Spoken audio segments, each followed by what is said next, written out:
Bismillahirrahmanirrahim. Assalamualaikum warahmatullahi wabarakatuh. Hari ini kita kuliah ekologi industri dengan topik aplikasi teori dematerialisasi dan dekarbonisasi, sesingkat dengan DEMA, DK. Secara teoritis, dematerialisasi dan dekarbonisasi pada sistem industri adalah upaya untuk meminimumkan keseluruhan penggunaan material pada industri dan meminimumkan entropi pada kegiatan industri yang dapat berdampak positif ataupun negatif terhadap keberlanjutan industri dan lingkungan hidup, termasuk kesehatan manusia dan kesehatan lingkungan hidup. Dematerialisasi adalah meminimumkan penggunaan material atau meminimumkan penggunaan sumber daya. Dekarbonisasi adalah meminimumkan timbulnya polutan, karbon atau zat pencemar lingkungannya. Tujuan utama konsep dematerialisasi dan dekarbonisasi adalah untuk menghasilkan suatu siklus dan aliran material yang tertutup. Jadi siklus material tertutup, tidak ada material yang terbuang, artinya. Kemudian meminimumkan jumlah aliran material dan energi yang digunakan untuk proses-proses produksi. Pada saat ini kita ada dua proses dematerialisasi yang diperdebatkan, yaitu dematerialisasi relatif dan dematerialisasi absolut. Dematerialisasi relatif adalah bahwa suatu proses produksi dan jasa diusahakan dapat menghasilkan produk dan jasa yang sebesar-besarnya dari bahan baku yang ada. Jadi dematerialisasi relatif yaitu menghasilkan produk dan atau jasa sebesar-besarnya dari bahan baku yang ada. Yang kedua, proses dematerialisasi absolut, yaitu proses produksi harus meminimumkan penggunaan bahan baku. Penggunaan bahan bakar fosil dapat menyebabkan kerusakan lingkungan seperti efek gas rumah kaca, pemanasan global, dan terjadinya hujan asam. Dalam rangka untuk mensinergikan dengan tujuan utama ekologi industri, maka diperlukan langkah-langkah perbaikan.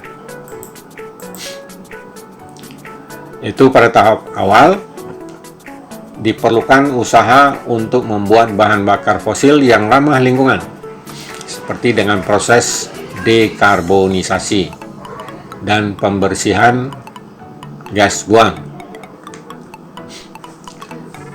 Dua, solusi di atas merupakan langkah yang perbaikan sementara, sehingga diperlukan usaha diversifikasi energi, terutama energi yang dapat terbarukan, seperti biodiesel, biogas, bioetanol, ombak laut, aliran air, dan pemanfaatan energi listrik. Selanjutnya, kendaraan bermotor tanpa bahan bakar menggunakan listrik atau solar cell. Nah, dalam kaitannya dekarbonisasi, bila kita menggunakan listrik tapi bahan bakarnya adalah solar, satu menggunakan bahan bakunya adalah aliran air sungai atau PLTA, mana karbonnya lebih banyak?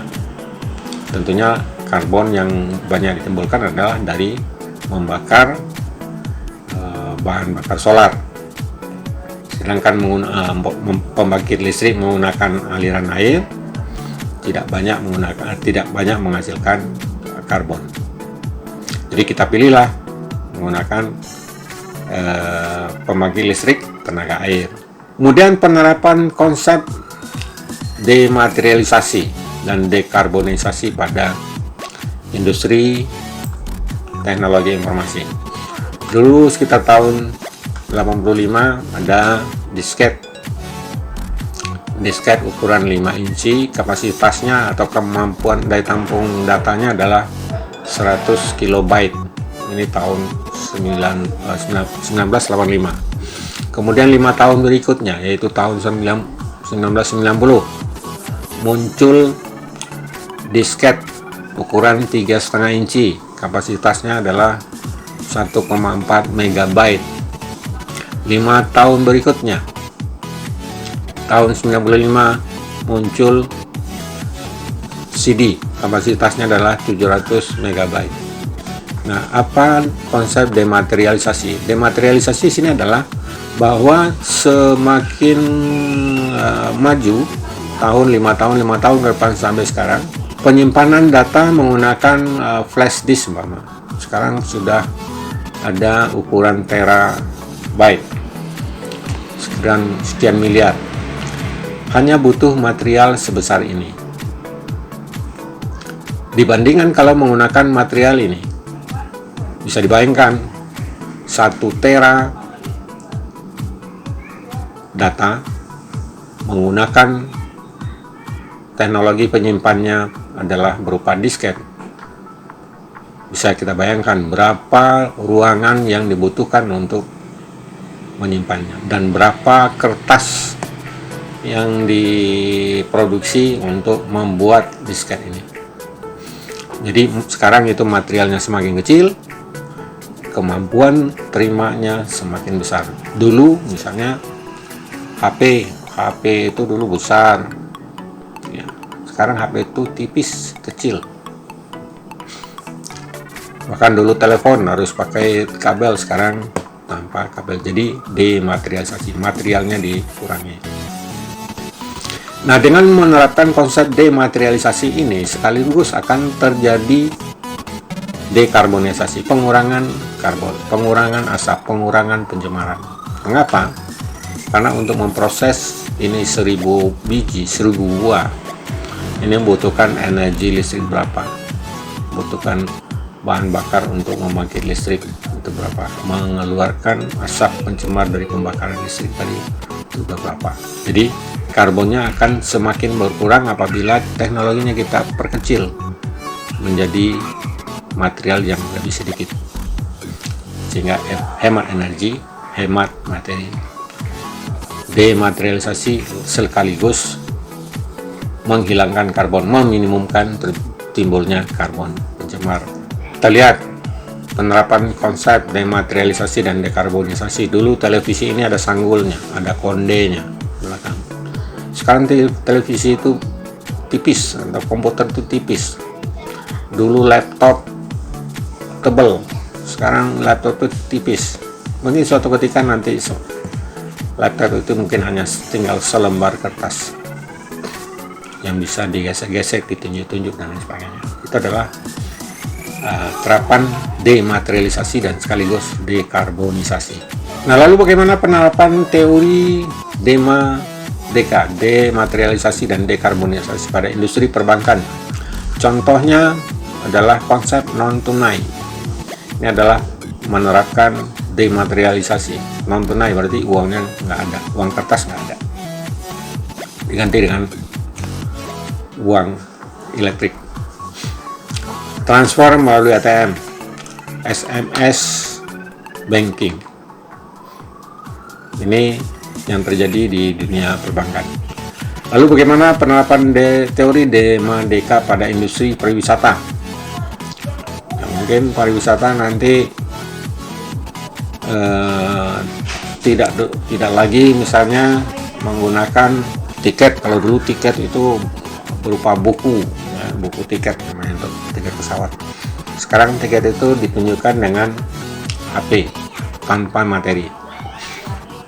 Kemudian pembayarannya juga tidak menggunakan uang, tapi menggunakan uang elektronik.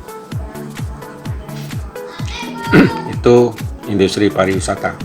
Jadi kegiatan industri pariwisata yang tidak menggunakan material, dulunya menggunakan material, sekarang menggunakan material.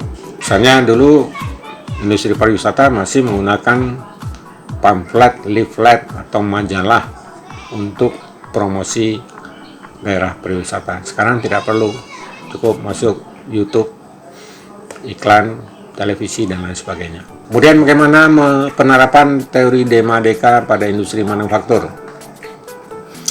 Kita lihat produk kasur udara. Dulu kasur isinya adalah kapas atau kapuk. Kemudian diganti dengan yang baru, dakron. Dakron itu dari minyak bumi itu. Sekarang menggunakan kasur udara, berarti materialnya sudah berkurang. Kemudian produk kasur air. Air itu bisa di recycling, udara bisa di recycling. Tapi kalau dakron tidak bisa di recycling. Kalau toh ada bisa di recycling, tapi menimbulkan biaya yang lebih besar. Kemudian industri yang meminimumkan penggunaan material sintetis. Jadi yang semua produk plastik diganti dengan non plastik atau dari kayu misalnya. Kemudian contohnya adalah manufaktur meja. Produk meja knockdown, jadi mejanya bisa dibongkar pasang. Produk lemari knockdown. Kemudian televisi tanpa konde, tanpa sanggul. Thin flat monitor komputer. Mobil tidak banyak sambungan. Nah, kalau dulu mobil itu banyak sekali sambungannya, sekarang tidak banyak sambungan. Kemudian produk tanpa packaging. Jadi produk yang tidak banyak bungkus, tidak banyak kotaknya. Inilah contoh praktek simbiosis mutualisme pada kawasan industri. Jadi industri ini menghasilkan produknya dipasarkan ke konsumen keluar kawasan industri, sedangkan sampahnya atau limbahnya bisa dimanfaatkan kembali oleh pabrik lain yang ada di dalamnya. Sehingga sampah yang dihasilkan oleh masing-masing pabrik itu bisa dimanfaatkan oleh pabrik yang ada di dalamnya. Sehingga dengan demikian industri ini tidak mengeluarkan limbah atau limbahnya keluar dari kawasan, karena semua limbah itu bersirkulasi atau bersiklus di dalam kawasan industri. Yang keluar itu adalah hanya produk, barang yang disampaikan ke konsumen. Jadi tidak ada sampah yang dikeluarkan dari kawasan ini.